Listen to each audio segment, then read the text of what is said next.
नमस्कार दोस्तों। जो बचपन में विद्या और जवानी में धन नहीं कमाता है उसका बुढ़ापा नष्ट हो जाता है या कहिए बहुत ही दुखदाई हो जाता है। ये सूत्र भगवान बुद्ध ने इस धम्मो सनातनों में कहा है।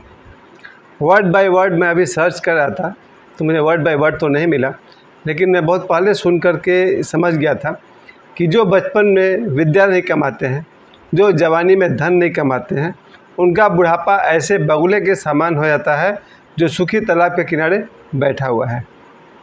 समझिए बात को। भगवान बुद्ध इसमें यही हमें समझा रहे हैं कि जो बचपन का समय है विद्या कमाने के लिए है, और जो जवानी का समय है वो धन कमाने के लिए है, और जो बुढ़ापे का समय है वो धर्म कमाने के लिए है।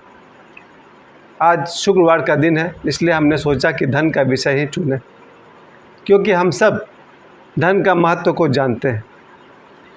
और अभी अच्छी बात यह है कि जो बच्चे स्टूडेंट लाइफ में हैं वो धन कमाना चाहते हैं, थोड़ा ज़्यादा हो रहा है।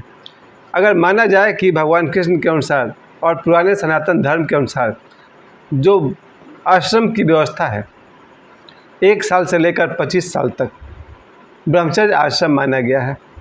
अगर उसको मैं विद्यार्थी जीवन कहूँ तो अच्छा रहेगा। हमारे जितने भी स्टूडेंट हैं, अब तो मैं 51 हो गया, जितने भी हमारे इस वीडियो को देखने वाले लोग हैं, हो सकता है उसमें अधिकांश लोग दिखाता है कि 25 से 35 वर्ष वाले हैं। मैंने रिसर्च किया है कि जो लोग मेरे वीडियो देख रहे हैं उनमें से अधिकांश 25 से 35 वर्ष वाले हैं। उन्हें मैं अपना ये अनुभव शेयर करना चाहता हूँ, बताना चाहता हूँ कि बचपन का जो समय होता है 1 साल से लेकर के 25 साल तक, यही वो समय है जब विद्या का अर्जन करना चाहिए, विद्या कमानी चाहिए। और जब 25 साल से 50 साल का उम्र आ जाए उस समय हमें धन कमाना चाहिए, और 50 वर्ष के बाद अपना समय ध्यान के दिशा में, धर्म के दिशा में लगा देना चाहिए।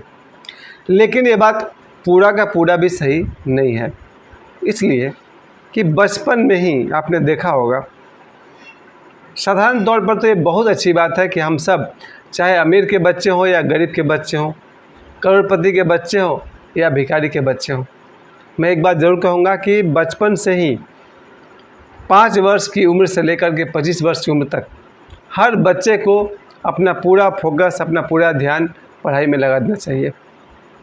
ये साधारण नियम है, सामान्य नियम है। लेकिन जो बहुत गरीब बच्चा है, हो सकता है उसे किसी चाय दुकान में चाय का गिलास धोना पड़े, ये तो परिस्थिति की बात है। कोई बच्चा इतना गरीब है कि हो सकता है वो भिक्षा मांगता हो, वो स्कूल भी नहीं जा सके। लेकिन अब तो चलिए सरकारी व्यवस्था ऐसी है कि क्लास 1 से लेकर क्लास 8 तक सरकार की तरफ से मुफ्त शिक्षा की व्यवस्था है। मुफ्त पुस्तक मिलता है, कॉपी मिलती है, पेंसिल मिलता है, बहुत कुछ मिलता है, और दोपहर का भोजन भी मिलता है। प्यारे मित्रों, जब इतना सुविधा है, इसके बाद भी कोई बच्चा विद्या अर्जन ना करे तो क्या कहें हम लोग। अब गरीब से गरीब बच्चा भी पढ़ाई कर सकता है, क्योंकि स्कूल में किताब, कॉपी, भोजन सब कुछ की व्यवस्था है। प्यारे मित्रों, मैं आज इस फ्राइडे के दिन आपको बताना चाहता हूँ कि मैंने अपने जीवन के 50 सालों में जो कुछ भी देखा, अगर मुझे सबसे ज़्यादा अफसोस है किसी बात का तो यही है कि मैंने 1 साल से लेकर 25 साल के बीच में, जब मेरे विद्या अर्जन का समय था, विद्या कमाने का समय था, मैंने बहुत गलती की। इसका मुझे बहुत पछतावा है। और आज जो बच्चे मैट्रिक में या क्लास 10 में पढ़ रहे हैं, जब मैं उन्हें पढ़ाता हूँ, बहुत ही आतुरता से और बहुत प्रेम से, करुणा से भर के उन्हें पढ़ाता हूँ।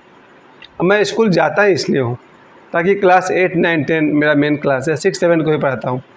जब मैं 6 से लेकर 10 तक को पढ़ाता हूँ तो मेरे आत्मा से यही आवाज़ आती है कि जो गलती मैंने की है वो बच्चे न करें। सारे बच्चे इस वीडियो के माध्यम से तीनों अवस्था को समझें। बचपन में विद्या कमानी है, जवानी में धन कमाना है, और बुढ़ापे में धर्म कमाना है। लेकिन इसके साथ कुछ और बात भी है। पहली बात कि बचपन में ही ध्यान और धर्म भी कमानी चाहिए।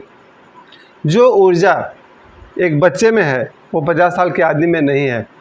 मुझे लगता है कि अगर मैं 12 वर्ष की उम्र में ध्यान कमाया होता, मेडिटेशन किया होता, तो मेरा जीवन और भी सुंदर होता। लेकिन अब 50 साल की उम्र में ध्यान करने बैठिए तो रात को लगता है अब क्या ध्यान करना है, लेट जाते हैं। प्यारे दोस्तों, बड़ा आश्चर्य की बात है। ध्यान और धर्म और विद्या, इसको कमाने का उम्र यही है। इसलिए पुराने ज़माने को याद कीजिए, जब भगवान राम भगवान कृष्ण ब्रह्मचर्य आश्रम में थे तो क्या करते थे। बिल्कुल, भगवान राम भी भगवान कृष्ण भी अपने ब्रह्मचर्य आश्रम में इन लोगों ने विद्या अध्ययन तो किया ही, ध्यान साधना भी किया है। अगर देखा जाए तो जो संबोधि शब्द है, बुद्धत्व, निर्वाण, मोक्ष, ये सब भगवान राम ने 1 से 25 साल के भीतर ही पा लिया था, क्योंकि वो गुरु वशिष्ठ के शिष्य थे और भी उनकी मुलाकात विश्वामित्र जी से हुई है और भी बहुत सारे ऋषि मुनियों से उनकी मुलाकात हुई है। मुझे लग रहा भगवान राम ने 1 वर्ष से 25 वर्ष के बीच में विद्या अर्जन भी किया और ध्यान साधना मोक्ष सब कुछ उन्होंने 1 से 25 वर्ष में पूरा कर दिया, वही अच्छा था। और 25 वर्ष के बाद जो उनका आपने देखा है वनवास का जो पीरियड रहता है और उस वनवास में उन्होंने जो इतिहास रचा वो आप सभी जानते हैं। यही बात भगवान कृष्ण के साथ भी सही है। भगवान कृष्ण भी 1 वर्ष से लेकर 25 वर्ष तक संदीपनी मुनि के आश्रम में जो मध्य प्रदेश में है वहाँ उन्होंने शिक्षा अर्जन किया। ध्यान समाधि मोक्ष जितना भी जीवन की संभावना है सब भगवान कृष्ण ने 1 से 25 वर्ष के बीच में पा लिया। और 25 वर्ष के बाद भगवान कृष्ण ने जो इतिहास रचा है वो आज तक अमर है। आज मैं सुबह ही देखा था शिशुपाल वध वाला एपिसोड को, किस तरह से उन्होंने शिशुपाल का वध किया था। यह पूरी महाभारत आपको पता है, वो कहने की ज़रूरत नहीं है। भगवान कृष्ण ने इतिहास रचा, उसकी शक्ति कहाँ से आई? 1 से 25 वर्ष के बीच जो उन्होंने विद्यार्थी जीवन जिया था वहाँ से। भगवान राम ने जो भारत को जो दिया है उसकी शक्ति उन्हें कहाँ से मिली? 1 से 25 वर्ष के भीतर जो उन्होंने ब्रह्मचर्य आश्रम का पालन किया था वहाँ से। यही आज के वीडियो का मेरा विषय है। मेरा तो समय बीत गया, मैं कुछ नहीं कर सकता हूँ, लेकिन जो बच्चे या जिनके बच्चे 1 से 25 वर्ष के भीतर हैं उन सभी बच्चों से मैं कहना चाहता हूँ यही समय है जब विद्या अर्जन करो। यही समय है जब सुबह और शाम मेडिटेशन में बैठो, ध्यान में बैठो, जो भी समझ में आता है करो। यही से बच्चों के जीवन का सारे द्वार खुल जाएंगे। आज ज़रूरत है, आज सबके हाथ में मोबाइल है। ध्यान कैसे करें ये आप ओशो से सीखें या किन्हीं गुरु से सीखें, लेकिन सीखें। आज मैं सारे विद्यार्थियों से कहना चाहता हूँ अपने जीवन का 1 घंटा मेडिटेशन को दे देना, धर्म को दे देना, तब पूरे जीवन में एक नया इतिहास रचेगा हर बच्चा। ये जो मैं कहता हूँ ना कि भारत का क्या होगा, अगर भारत के बच्चे ही तो भारत का भविष्य है। और एक और कहावत है इंग्लिश में, the child is father of a man, the child is father of a man. मेरे पिताजी कहते हैं कि बच्चा ही देश का भविष्य है। कौन सा बच्चा देश का अच्छा भविष्य, स्वर्णिम भविष्य है? जो बच्चा 1 साल से लेकर 25 साल तक विद्या अध्ययन करता है, ध्यान साधना धर्म हनुमान चालीसा जो जो उसका धर्म कहता है उन सब का पाठ अगर बच्चा करे 1 घंटा तक।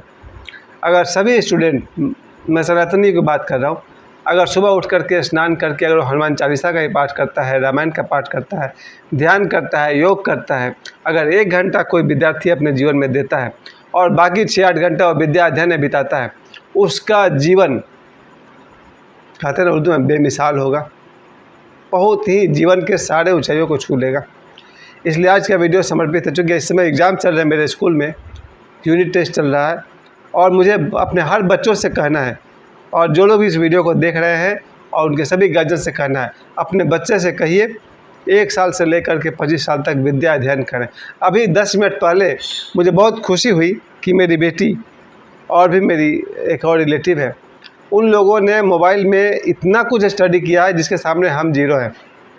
उन दोनों बच्चों को, मेरी बेटी को भी है, मेरी एक ग्रैंड डॉटर है, उसको मैं अभी उसके पास था, उसके नॉलेज के सामने हम नतमस्तक हो गए। इन दोनों को ऐसी ऐसी बात पता है जो मुझे नहीं पता है। ये भी विद्या अर्जन है। बच्चे मोबाइल चलाते हैं दिन भर। मेरी बेटी कहती है मोबाइल के कारण हम जितना सीखे हैं उसका 5% भी अपने माँ बाप और शिक्षक से नहीं सीखे। That is true. एक बच्चा अपने माता पिता से जितना सीखता है उससे कई गुना ज़्यादा मोबाइल से सीख सकता है। ये और बात है कि मोबाइल में उसने कौन सा विषय चुना, ये उसके संस्कार पर डिपेंड करता है। ये तो बहुत बड़ी बात है।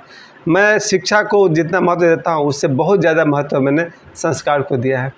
अगर संस्कार ही गलत हो तो शिक्षा का भी दिशा गलत हो जाएगा। शिक्षा तो मिलेगा लेकिन पता चला कि शिक्षक बन के भी कुछ और बन गए। क्योंकि किसी भी तरह का डॉक्टर हो, इंजीनियर हो, SDM हो, कोई भी हो, भ्रष्टाचार सब जगह है। क्यों? शिक्षा तो है, संस्कार नहीं है। लेकिन आज वो हमारा विषय नहीं है।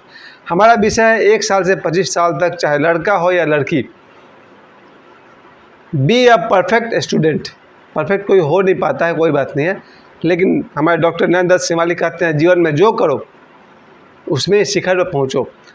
मेरे सभी बच्चे जो इस वीडियो को देख रहे हैं, आप सभी से मेरा कहना है कि आज मेरे 2400 सब्सक्राइब हो चुके हैं।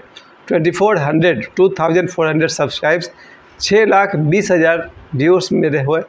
आप सभी से मैं कहना चाहता हूँ धन्यवाद जो आप मेरा सहयोग करते हैं। मेरे से आदमी को 6,20,000 लोग देखेंगे, बहुत मेरे लिए खुशी की बात है। आप सबको धन्यवाद है। और मेरे 2400 सब्सक्राइबर्स, अगर मेरी बात आप तक पहुँच रही है तो मैं कहूँगा यही विद्यार्थी जीवन है, जब अपने जीवन में 1 साल से 25 साल तक विद्या अध्ययन में और मेडिटेशन में पारंगत हो जाइए, आपके जीवन में सब कुछ होगा। फिर आपका सेकंड स्टेज आएगा, जो जवानी में धन नहीं कमाते हैं, जैसे ही 25 वर्ष के हो जाए, आलस नहीं करें। 25 वर्ष पार होते ही आलस छोड़ दीजिए पूरा का पूरा। कम से कम दिन में तो सोने की ज़रूरत नहीं है, चाहे जनवरी हो या मई हो या अगस्त हो, कोई भी मौसम हो, कोई भी सीज़न हो सके मैं खुद सोता हूँ दोपहर में, लेकिन ये कोई अच्छी बात नहीं है। 25 वर्ष के होने के बाद दिन में निद्रा का त्याग कीजिए, आलस्य का त्याग कीजिए, क्योंकि अगर आप जवानी में पैसा नहीं कमाए, आपका बुढ़ापा चौपट हो जाएगा। जो व्यक्ति जवानी में धन नहीं कमाता, उसे बूढ़ा होने पर अपने बच्चों पर डिपेंड होना पड़ता है, अपने बेटा पर, बेटी पर, दामाद पर, पड़ोसी पर, रिलेटिव पर। कितने शर्म की बात है कि जवानी में अगर धन नहीं कमाया जाए तो बुढ़ापा में हाथ पसारना पड़ता है। ये आज के वीडियो का मेरा मेन सब्जेक्ट था, जो जवानी में धन नहीं कमाता। 25 साल से 50 साल की उम्र को धन कमाने में लगा दीजिए। और क्योंकि आप बचपन से ध्यान करते हैं, ध्यान इसमें साथ साथ चलता रहेगा। 25 साल से 50 के बीच में भी 1 घंटा मेडिटेशन और बाकी सारा समय धन कमाने में लगा दीजिए। आपके जीवन का लक्ष्य तो पूरा होगा ही, इसी जन्म में संबोधि और बुद्धत्व और मोक्ष प्राप्ति होगी। विद्यार्थी जीवन में भी 1 घंटा ध्यान करना है और जम के ध्यान करना है। जवानी में भी खूब कमाना है और 1 घंटा ध्यान करना है, हो सके तो सुबह, क्योंकि रात को जब भी मैं ध्यान करने बैठता हूँ तो मुझे लगता है कि 2-3 बार का भोजन और दिन भर का रूटीन वो मुझे ध्यान में बैठने नहीं देता है। ध्यान करने की ताजगी जो सुबह में है, सुबह 6 से 7 या 5 से 6, जिनको जो सुविधा लगे, ध्यान करें और धन कमाएं जवानी में। याद रखिए, अगर आपने ध्यान नहीं किया, सिर्फ धन कमाया, तो हो सकता है आपने बहुत सारा पाप कमा लिया, क्योंकि धन कमाने में बहुत मिस्टेक करना पड़ता है। चोरी, झूठ, बेईमानी, बहुत कुछ करना पड़ता है। लेकिन जो व्यक्ति ध्यान के मार्ग पर चलेगा, वो 1 पैसे की बेईमानी नहीं करेगा। और जो व्यक्ति बेईमानी नहीं करता है, उसी के जीवन में सुख और शांति आता है। और जो गलत रास्ते से पैसे कमाएंगे, उनके जीवन में रोग, बीमारी, चिंता, भय, डर सब कुछ रहेगा। फिर से सुन लीजिए, जो व्यक्ति ईमानदारी से धन कमाते हैं, उनके जीवन में सुख शांति होने की पूरी संभावना है। और जो व्यक्ति गलत तरीक़ा से धन कमाता है, उसके जीवन में बीमारी, एक्सीडेंट, दुर्घटना, चिंता, भय बहुत कुछ रहता है। इसलिए मैं कहूँगा, बचपन में विद्या कमाएं और ध्यान जरूर करें, जवानी में धन कमाएं और ध्यान जरूर करें। जवानी में ही ध्यान किया जा सकता है, 25 साल से 50 साल तक। एक बार जवानी बीत जाए, 50 साल के बाद ध्यान करना बहुत मुश्किल हो जाता है। 1 घंटा बैठने का ही मन नहीं करता है। और उसके बाद आपके जीवन में वो 50वां साल आता है जब आप 50 पार करते हैं। वैसे तो लोग नौकरी में रिटायर करते हैं 60 के बाद, 60 साल के बाद, लेकिन अगर मैं दूसरे एंगल से देखूं, 50 वर्ष के बाद हर आदमी इतना धन कमा ले 25 साल से 50 के बीच में कि पूरे जीवन उसे धन की आवश्यकता नहीं रहे, एक मनी का फ्लो होता रहे। वो आपने सुना होगा ना, MIS वगैरह। कोई व्यक्ति अगर 25 लाख रुपया भी डाल देता है बैंक में, तो 10-12 हज़ार रुपये महीना उसको आते हैं। 50 लाख डाल दे तो उससे पैसे उसको आते हैं और उसका जीवन भर काम चल जाता है। तो मैं चाहता हूँ कि जिन्होंने बचपन में विद्या का कमाया, जिन्होंने जवानी में धन कमाया, वही बुढ़ापे में धर्म कमाएंगे, शांति से रहेंगे, अपने बच्चे पोता पोती के साथ जीवन का संपूर्ण आनंद लेंगे। अभी मैं देखता हूँ रिटायर्ड लोगों को शाम के समय घूमते रहते हैं। मुझे आज शाम को पिताजी के 2 साथी मिले थे, उनके कलीग्स मिले थे, सहकर्मी मिले थे। अच्छा जीवन है ना, महीना का पेंशन मिलता है 25-30 हज़ार रुपये। शाम को घूमते हैं, दिन भर टीवी देखते हैं वो लोग बस। और लेकिन जीवन का मकसद क्या है? जीवन का मकसद शांति है, सुख और शांति दोनों। याद रखिएगा, सुख एक टेंशन है, उसमें मैं कभी और बात करूँगा। लेकिन आज के वीडियो में आप सभी से कहना चाहता हूँ, जितने भी मेरे दर्शक हैं उन सबको मैं सरोज पांडे आप सभी दर्शकों से कहना चाहता हूँ, बचपन धन कमाने में लगाइए, सॉरी गलती हो गया, बचपन विद्या कमाने में लगाइए, जवानी धन कमाने में लगाइए और बुढ़ापा धर्म कमाने में। धर्म का मतलब हुआ अपने बाद वाले को धर्म की शिक्षा दीजिए। 50 साल से ऊपर की उम्र का आदमी को कमाना तो है नहीं, वो अपने बाद वाले को धर्म की शिक्षा दे, उन्हें भी ध्यान सिखाए, योगा सिखाए, धार्मिक ग्रंथ पढ़ना सिखाए, गीता सिखाए, रामायण सिखाए। यही जीवन का सुंदरता है। आप सब ने मुझे समय दिया, मैं आप सभी से ये शुभकामना करता हूँ, आपके और आपके बच्चे का जीवन 1 से 25 साल तक विद्या कमाने में लगे, 25 से 50 साल तक धन कमाने में लगे और 50 साल से लेकर जीवन भर धर्म कमाइए, आनंद कीजिए, मौज कीजिए, मस्ती कीजिए। बचपन से अच्छा आपकी जवानी हो, जवानी से सुंदर आपका बुढ़ापा हो और बुढ़ापा से सुंदर आपकी मृत्यु हो, जहाँ आप इस संसार को हंसते हंसते खुशी खुशी बाय कर सके और धन्यवाद करके दुनिया से जा सके। प्यारे दोस्तों, यही आज के वीडियो का मकसद था। बचपन में विद्या कमानी है, जवानी में धन कमाना है, बुढ़ापे में धर्म कमाना है और एंजॉय करते हुए दुनिया को गुड बाय करना है। मुझे समय देने के लिए आप सभी को बहुत बहुत धन्यवाद।